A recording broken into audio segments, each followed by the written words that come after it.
नमस्कार, आप देख रहे हैं सहर शहर, मैं हूँ नगमा सहर और इस हफ्ते हम बात करेंगे आपकी और हमारी सेहत की क्योंकि एक नया रिसर्च सामने आया है ब्रिटिश मेडिकल जर्नल के द्वारा ये रिसर्च पब्लिश किया गया है जिसमें ये बताया जा रहा है कि जो अल्ट्रा प्रोसेस्ड या प्रोसेस्ड खाना होता है यानी जो पैकेज्ड खाना है, उसके खाने से किस तरह बीमारियों का खतरा बढ़ता है। लगभग 32 बीमारियाँ उन्होंने आइडेंटिफाई की हैं जिसका खतरा और बढ़ जाता है, जिसमें कि मेंटल डिसऑर्डर्स भी हैं, जिसमें severe heart and lung problem भी हैं, जिसमें टाइप 2 डायबिटीज़ है, कैंसर्स हैं। तो इस तरह की बीमारियां हैं जिनका खतरा और ज़्यादा बढ़ जाता है और हम एक ऐसे दौर में रह रहे हैं, खास करके कोविड के बाद, जहां पर इस तरह की बीमारियां बहुत बढ़ी हुई भी दिखती हैं। हमारे साथ डॉक्टर शिखा शर्मा जुड़ गई हैं, मशहूर जानी-पहचानी न्यूट्रिशनिस्ट हैं और जब हम इस रिसर्च की बात कर रहे हैं शिखा जी, तो इसमें ये भी एक सवाल उठता है और बहुत ज़रूरी है कि हम अपने दर्शकों को ये बताएँ कि ये प्रोसेस्ड फूड है क्या? बाज़ार में हर तरफ में आप पैकेट्स देखते हैं, बल्कि अब तो छोटी-छोटी दुकानें, कहीं भी आप चले जाएँ, रिमोट से रिमोट जगहों में, वो पैकेट में मैं नाम ना लूँ कंपनीज़ का, लेकिन तमाम बड़ी कंपनीज़ के, चाहे वो नूडल्स हों, चाहे वो चिप्स हों, इस तरह की चीज़ें हमेशा मिलती हैं। फल भले ना मिले आपको, लेकिन ये ज़रूर मिलेगा। तो क्या है ये प्रोसेस्ड फूड जिसका इतना नुकसान है? कैसे डिफ़ाइन करेंगे हम इसे? जी। देखिए, एक होता है प्रोसेस्ड फूड यानी कि जैसे कि आपने गन्ने से चीनी बनाया, वो है प्रोसेस्ड फूड।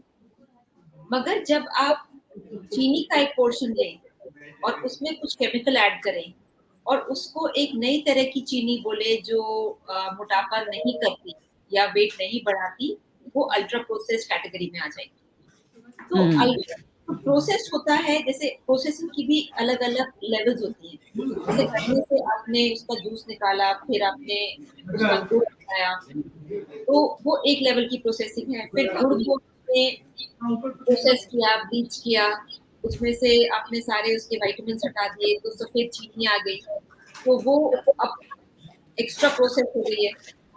फिर उसके जी। आगे जब आपने चीनी में भी कोई कलर ऐड किया और उस चीनी में आर्टिफ़िशियल कलर ऐड करके, आर्टिफ़िशियल फ्लेवर ऐड करके अब उसको आपने एक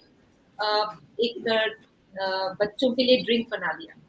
हुँ। तो अब आप इमेजिन कर सकते हैं कि उसमें कुछ भी नेचुरल नहीं है। हुँ, तो ये जी, जी, हम ऐसे समझ सकते हैं कि जो खाने जिनमें फाइबर, विटामिन ये सब चीज़ काफ़ी कम हो, प्रोसेस्ड खाने में ये इनकी मात्रा बहुत कम हो जाती है। और चाहे वो हम फ़िज़ी ड्रिंक की बात करें या जो चीनी से मिले हुए जो सीरियल्स भी होते हैं, इनको आप ब्रेकफ़ास्ट में खा लें, बेक्ड खाने भी जो होते हैं, जो मैदे के खाने होते हैं, पैकेज्ड फूड होते हैं, ये सब प्रोसेस्ड, अल्ट्रा प्रोसेस्ड कैटेगरी में होंगे? जी बिल्कुल। जिस अल्ट्रा प्रोसेस्ड मतलब कि आपने उसको एक इंतहा कर दी प्रोसेसिंग की, उसमें और अब आप केमिकल्स भी ऐड कर रहे हैं। और जैसे आपने अच्छे से ज़िक्र किया कि जितने भी ये पैकेज्ड फूड्स हैं, जितने भी रेडी टू ईट फूड्स हैं, ये अल्ट्रा प्रोसेस्ड कैटेगरी में आते हैं, बिकॉज़ ये हाइली रिफाइंड है, प्लस इसमें केमिकल्स का भी एडिशन हो चुका है। जी। हुँ। तो इसमें बहुत ज़्यादा मात्रा में वो भी होता है, कलर होता है फूड के एडिटिव्स, एमल्सिफायर्स हैं, तरह-तरह के फ्लेवर्स हैं, ये तमाम चीज़ें इसमें जुड़ती हैं, इसमें क्या जाता है? मतलब मैं समझना चाहती हूँ जो हमें देख रहे हैं वो भी कि क्यों नुकसान करता है ये उन्हें? इसमें 2 कारण हैं जो नुकसानदेह हैं। पहला कारण तो बहुत ही सिंपल है कि इसमें जो ओरिजिनल विटामिन्स, मिनरल्स और जो हमारे डाइजेस्टिव प्रोसेस को हेल्दी रखने के लिए, हमारे शरीर को हेल्दी रखने के लिए जो भी रिक्वायर्ड है, जैसे माइक्रो मिनरल्स हैं, वो सब नहीं है इसमें, वो सब हटा दिए गए हैं। तो ये अ, इसके अंदर जो बचा है, वो बॉडी को डाइजेस्ट करने में मुश्किल होती है बिकॉज़ उसके अपने विटामिन्स, मिनरल्स को हटा दिए गए हैं। जी। उसके बाद अगर आप अब केमिकल्स भी ऐड करें, जैसे फॉर एग्ज़ाम्पल आपने कोई जैसे आपने मैंगो लिया, हुँ। मैंगो आपने अगर पूरा खाया, तो वो हेल्दी माना जाता है। फिर मैंगो को आपने छील के, उसको जूसर में डाल के, उसका पल्प से आपने मैंगो जूस बनाया, तो वो कहते हैं भई ये हाई शुगर है, इसमें मीठा ज़्यादा है, मगर फिर भी सब नेचुरल है, तो बच्चे को दे सकते हैं। हुँ। मगर अब नेक्स्ट स्टेप में आपने क्या किया कि वो जो पल्प है, वो पल्प को आपने हटा दिया। उसमें कुछ पार्ट मैंगो का रखा, बाकी खूब सारी चीनी डाल दी और उसको हुँ। आप कह रहे हैं। अब ये डेंजरस होता जा रहा है हेल्थ के लिए, हार्मफुल होता जा रहा है। अब हुँ। नेक्स्ट लेवल पे क्या आपने किया कि आपने उसमें ना मैंगो है, ना मैंगो का कोई उसमें चीज़ है, उसमें येलो कलर है आर्टिफिशियल, उसमें चीनी है और उसमें मैंगो का आर्टिफिशियल फ्लेवर है और हम्म। मैंगो का आर्टिफिशियल अरोमा है और उसको अब आप कोई मैंगो ड्रिंक बना के बाज़ार में ला रहे जी, हैं, जी। Is very, very harmful. तो ये तो बिल्कुल हार्मफुल तो ये किस तरह से नुकसान करता है? हाई शुगर इसमें हो गया, जो कलर है वो एलर्जी कॉज़ करते हैं। मैं पढ़ रही थी कि जैसे ये रिपोर्ट है मेरे पास में जो रिपोर्ट आई है उसमें ये भी लिखा था कि इस तरह के जो खाने होते हैं देयर इज एविडेंस कि उससे 50% इंक्रीज रिस्क है कार्डियोवास्कुलर डिजीजेस का, 48 to 53% रिस्क ऑफ एंजाइटी और कॉमन मेंटल डिसऑर्डर्स और 12% greater risk of type 2 diabetes. तो एक तो हाई शुगर कंटेंट, और क्या ऐसा होता है जो आपके लिए लोग पूछेंगे कि आखिर जैसे आपने चिप्स खा लिया पैकेट से या आपने मैंगो प्रोसेस जूस पी लिया, तो वो होता क्या, आप में ना विटामिन जा रहा ना फाइबर जा रहा है, बस आप शुगर, फैट, ये चीजें अपने शरीर में डाल रहे हैं जो खोखला न्यूट्रिशन एक तरह से है। हाँ जी, खोखला न्यूट्रिशन के साथ-साथ इसमें हार्मफुल केमिकल्स भी हैं, जो ओके। हमारा शरीर उसको आइडेंटिफ़ाई नहीं कर पाता। जैसे मिसाल के तौर पे अगर आप पेट्रोल की गाड़ी चलाते हैं और आप पेट्रोल पंप पे, पेट्रोल स्टेशन पे कोई डीज़ल डाल दें, तो आपकी गाड़ी बंद हो जाएगी। हम्म। क्योंकि आपकी पेट्रोल की गाड़ी डीज़ल को उसको प्रोसेस नहीं कर सकता, उसको जी, जी। गाड़ी नहीं चल सकती। पहचान नहीं पा रही है। पहचान ही नहीं पा रही है। तो हम्म। जब ये शरीर में ये सारे केमिकल्स जाते हैं, तो शरीर की जो पूरी एक मशीनरी है, वो इन केमिकल्स को आइडेंटिफ़ाई नहीं कर पाती। तो ये केमिकल्स जाके जैम करते हैं अंदर की बॉडी के प्रोसेसेस को और बॉडी के प्रोसेसेस बहुत ही डेलिकेट, बहुत ही फाइन होते हैं। वो जाके इनको डिस्ट्रॉय करना शुरू करते हैं बिकॉज़ ये अपने आप में एलियंस हैं, अपने आप में हम्म। इनको बॉडी नहीं आइडेंटिफ़ाई इट्स हम्म। लाइक हम्म। हम्म। हम सॉफ्टवेयर में क्या कहते हैं कि अगर कोई खराब प्रोग्राम आ गया, वो सॉफ्टवेयर को जैम करके आपका कंप्यूटर शट डाउन कर देता है। तो एक तरह का दे आर रॉन्ग कोड्स जो बॉडी पहचान नहीं पाती और वो जैम हो जाती है बॉडी। और जैम हम्म। होने से क्या होता है इम्पोर्टेंट कि ये अगर इसमें से कोई ऐसे प्रोडक्ट्स हैं जो ब्लड ब्रेन बैरियर को क्रॉस करके ब्रेन में भी जाएँ, तो जी। आपकी ब्रेन सेल्स को इम्पैक्ट करते हैं।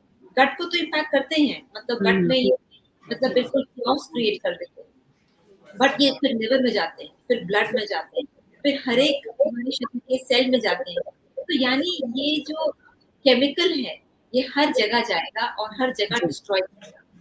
तो ये केमिकल्स है जो सबसे ज़्यादा खतरनाक है, जैसा डॉक्टर शिखा शर्मा हमें बता रही हैं। और सबसे ज़्यादा जो डरावनी बात है, वो ये कि आज की मॉडर्न दुनिया में ईज़ी टू कुक जैसे खाने या हाफ कुक्ड और प्री कुक्ड खाने भी मिल रहे हैं। और एक एक कहा जाता है डॉक्टर शिखा के अगर आपका खाना ऐसा है जो पैकेट से निकल रहा है तो वो आपको नुकसान करेगा, और दूसरे अगर खाना आपका ऐसा है जो खराब ही ना हो, आप उसको प्रोसेस करके पैकेट में डाल दें, खराब ही ना हो, तो वो आपके शरीर के लिए, आपके हेल्थ के लिए भी उतना ही खराब है। तो ये समझना बहुत ज़्यादा ज़रूरी है कि खाना जितना फ्रेश हो, आप वो खाना खाएं, पका हुआ खाना खाएं जैसा कि खाना चाहिए, तो आपके लिए फायदेमंद है। और इसके लिए कुछ काउंटर मेजर्स इन कंपनियों को भी, जो इतनी सारी कंपनियां बना रही हैं पैकेज फूड, उन्हें उन्हें आपको नहीं लगता कि एक पॉलिसी होनी चाहिए जहां आप बताएं फ्रंट लेबल पे कि क्या है इस खाने में, और जी, एडवर्टाइजिंग बिल्कुल। भी रिस्ट्रिक्ट की जाए इसकी। जी, बिल्कुल। पहले तो मैं आई थिंक आपको बधाई दूँगी कि जो आपने ये जर्नल कोट किया ब्रिटिश मेडिकल जर्नल, ये पूरी दुनिया का एक बहुत ही रिस्पेक्टेड जर्नल है। और ये ऐसे जो स्टडीज़ हैं, वो बहुत ही आप कह सकते हैं कि ट्रस्टवर्दी स्टडीज़ होती हैं। जी। और इसीलिए शायद ये लिख भी पाए क्योंकि नॉर्मली हम्म। ऐसी जो ट्रुथ बेस्ड स्टडीज़ हैं, आसानी से बाहर मार्केट में नहीं आती। तो ऑफ मेरा कोर्स सुझाव प्रेशर होता होगा बहुत कॉर्पोरेट। बिल्कुल। तो मेरा पहला सुझाव है कि 15 साल से यंग लोग और प्रेग्नेंट वुमेन में एब्सोल्युटली बैन होना चाहिए कि ऐसे प्रोडक्ट्स उनके लिए बनाए ही ना जाएँ। क्योंकि हम्म। जितने भी प्रोडक्ट्स मार्केट में देख रहे हैं, वो अल्ट्रा प्रोसेस्ड हैं और बच्चों को टारगेट किए जा रहे हैं। तो जी। यानी कि बहुत ही यंग एज से बच्चों के अंदर अ, जो एक मानसिक प्रॉब्लम्स आ जाएँगी, उनके विकास में प्रॉब्लम आएँगी, डेवलपमेंटल एब्नॉर्मलिटीज़ भी आ सकती हैं। So hmm. I would say there should be a rule that ji. children and pregnant women should not be targeted for such foods. हाँ। और क्या जी, कोई आई मीन ऑब्वियसली कोई सेफ लिमिट नहीं है, लेकिन कम से कम ये कि अगर कभी आप खा ही लें तो उसको भी रिस्ट्रिक्ट करना चाहिए, कितना इंटेक, जैसे प्रोसेस चीज भी बहुत अच्छी चीज नहीं है, तो ये तमाम चीजें थोड़ा रिस्ट्रिक्टेड रहना चाहिए। see, I would say कि अगर आपकी बढ़ती हुई उम्र है जिसमें आपके शरीर का हर भाग अभी निर्माण हो रहा है उसका वो बन रहा है, तो उस एज में तो फ्रेश फूड के अलावा बच्चों को कुछ भी नहीं देना चाहिए और खासकर स्कूल्स और घरों में तो बिल्कुल नहीं आना चाहिए। जी। इसी तरह से प्रेग्नेंट विमेन जो एक नए लाइफ को जीवन देने वाली है और डीएनए उसमें बन रहा है, हर एक सेल बन रहा है, तो प्रेग्नेंट वुमन को भी बहुत स्ट्रिक्टली डॉक्टर्स और उनके केयर प्रोवाइडर्स को नहीं देना चाहिए। राइट, बाकी okay. As far as the regulation is concerned, I would say कि the government as a responsible government, I think it is important कि हमें इन प्रोडक्ट्स पे एक लिमिटेशन लगानी चाहिए, कि जैसे कि कैंटीन्स में ये नहीं अवेलेबल रहेंगे जी। या स्कूल के आस-पास नहीं अवेलेबल रहेंगे या बच्चों की तरफ ये टारगेटेड एड्स नहीं बनेंगे। तो एड्स अगर आप एडवर्टाइजिंग को रिस्ट्रिक्ट करना चाहिए और लेबल्स भी होने चाहिए कि कितने नुकसानदेह हैं। बहुत धन्यवाद आपका doctor Shikha Sharma. Doctor Shikha Sharma leading nutritionist हैं और हमें बता रही हैं कि कितना खतरनाक हो सकता है इस तरह का खाना खाना। तो आप फ्रेश खाना खाएं, आपके लिए, आपके बच्चों के सेहत के लिए ये बहुत अच्छा है और ये प्रोसेस्ड खाना बहुत ज़्यादा नुकसान करता है। तो इस बात का ध्यान रखें। हमारी मंशा ये है कि हम आप तक सही जानकारी पहुंचाएंगे। जो हम आपको जानकारी दे रहे हैं ये सालों के रिसर्च के बाद आर्टिकल छपा है, पीयर रिव्यूड आर्टिकल है ब्रिटिश मेडिकल जर्नल में। तो इस पर भरोसा कर सकते हैं कि अगर प्रोसेस्ड फूड आप खाते हैं हद से ज़्यादा तो 32 किस्म की बीमारियां जो हैं वो आप में होने की संभावना बहुत ज़्यादा बढ़ जाती है। बहुत बहुत धन्यवाद हमारे साथ जुड़ने के लिए। Thank you.